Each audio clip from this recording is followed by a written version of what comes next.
Lenilda e Jandir viviam em uma chácara simples, mas cheia de vida, nos arredores de Braslândia, no Distrito Federal. A terra que eles cultivavam era seu sustento, e as marcas de anos de trabalho pesado estavam gravadas nas mãos calejadas de ambos. Tudo o que tinham era fruto de suor e perseverança, construído em meio às dificuldades que enfrentaram ao longo da vida. Levantar antes do sol era rotina. Lenilda gostava do silêncio da madrugada, quebrado apenas pelo cantar dos galos e pelo leve farfalhar das folhas ao vento. Ela e Jandir dividiam as tarefas.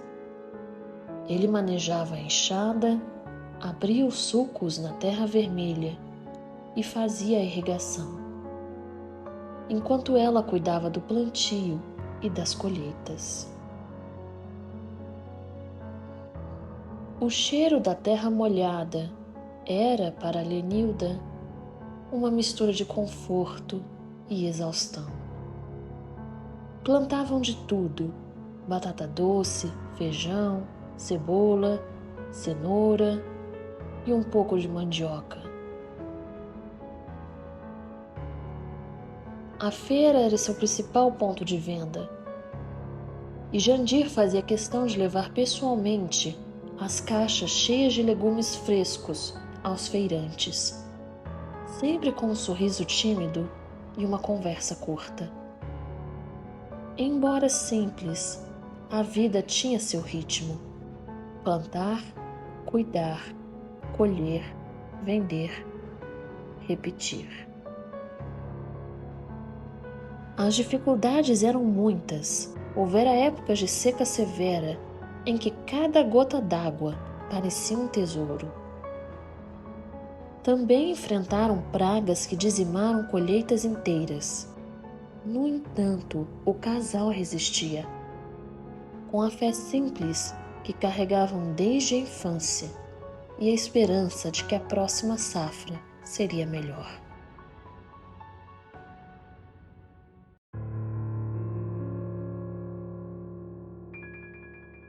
Era uma noite de outubro, abafada, com o céu escuro e sem estrelas. A chuva que ameaçava cair não vinha, e o ar parecia carregado de eletricidade.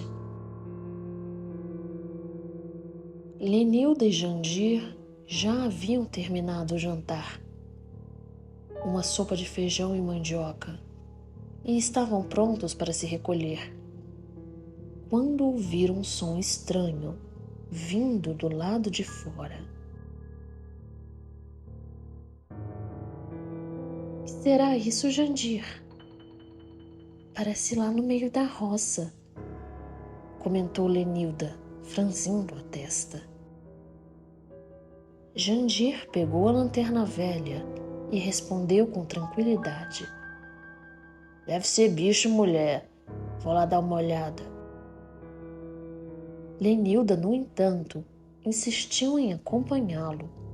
Não gostava da ideia de ficar sozinha, ainda mais com aquele clima esquisito.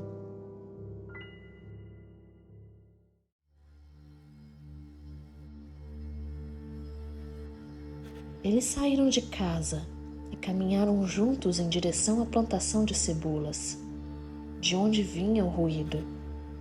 Algo como um murmúrio baixo e contínuo, intercalado por estalos secos.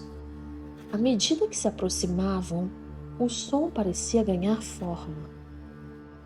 Era como se várias vozes estivessem misturadas, sussurrando algo incompreensível. O coração de Lenilda batia forte. O vento, ela pensou. Mas o vento não tinha som de gente falando. Quando chegaram ao meio da roça, a lanterna de Jandir começou a falhar A luz piscava e parecia ser sugada pela escuridão. No entanto, os dois viram claramente algo que jamais esqueceriam. Entre os canteiros havia uma figura alta e magra, com os braços desproporcionalmente longos e cobertos por uma espécie de tecido escuro que flutuava, mesmo sem vento. "Quem tá aí?" gritou Jandir, a voz firme, mas com um quê de nervosismo. A figura não respondeu, apenas inclinou levemente a cabeça, como se estivesse observando eles. Lenilda segurou o braço do marido com força, sem conseguir dizer nada. Sentiu um frio subir pela espinha, algo que não vinha da noite abafada, mas de dentro dela. De repente, a figura começou a se mover.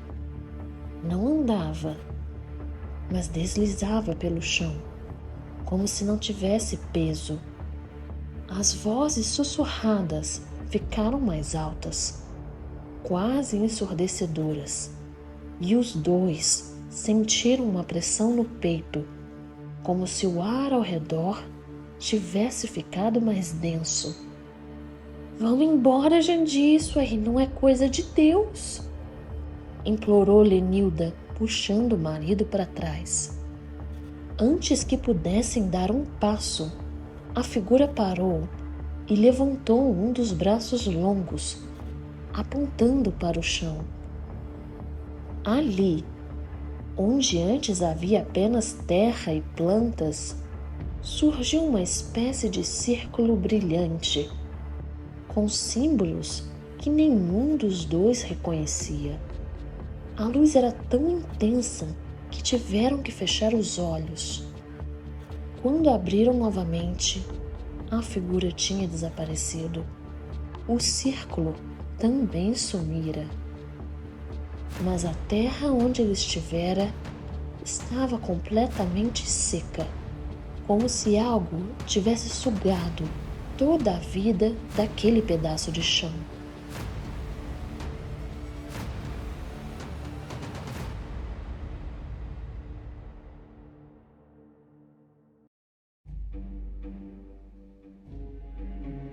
Lenilda e Jandir correram de volta para casa sem olhar para trás. Trancaram a porta e passaram a noite acordados, ouvindo os barulhos lá fora, que só pararam ao amanhecer. No dia seguinte, voltaram ao local com relutância.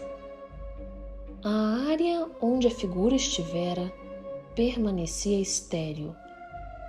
Nada crescia ali, nem mesmo o mato. Por mais que tentassem arar e plantar naquele espaço, a terra continuava seca, como se tivesse sido queimada por dentro. Nenhum dos dois falou sobre o ocorrido com os vizinhos ou os feirantes. Era difícil explicar algo que nem eles mesmos entendiam. Ao longo dos anos, o círculo na terra se tornou uma espécie de lembrança silenciosa do que viveram naquela noite, um mistério que jamais conseguiram desvendar.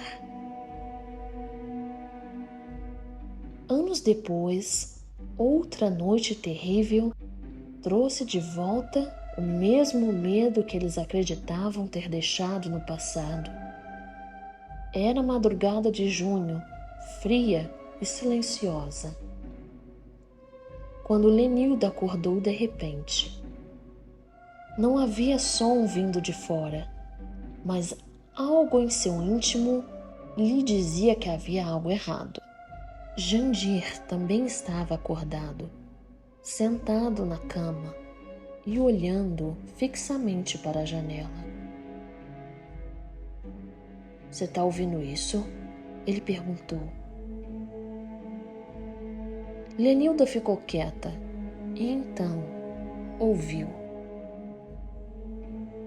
passos pesados, mais lentos, ecoando do lado de fora. Não pareciam de animal ou gente conhecida. Era um som estranho, como se algo enorme estivesse andando pela terra, arrastando os pés.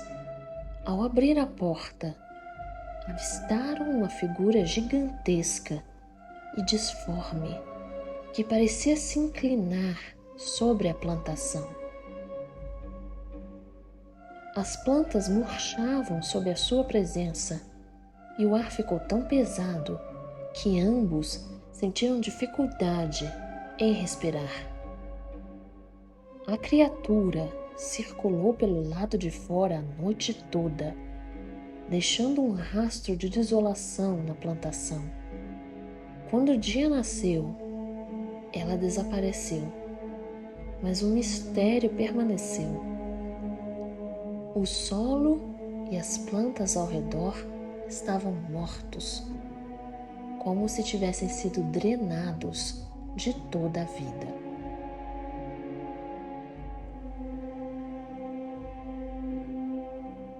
Um benzedor que morava ali perto afirmou que algo antigo e sombrio estava preso naquela terra, mas ele não podia desfazer completamente a sua influência. O casal isolou as áreas afetadas e nunca mais tentou plantar ali. Lenilda e Jandir seguiram com suas vidas simples, mas jamais esqueceram aquelas noites. Para eles, o mistério da terra seca e da criatura que a rondava era um lembrete de que o mundo rural, com toda a sua simplicidade, podia esconder segredos incompreensíveis.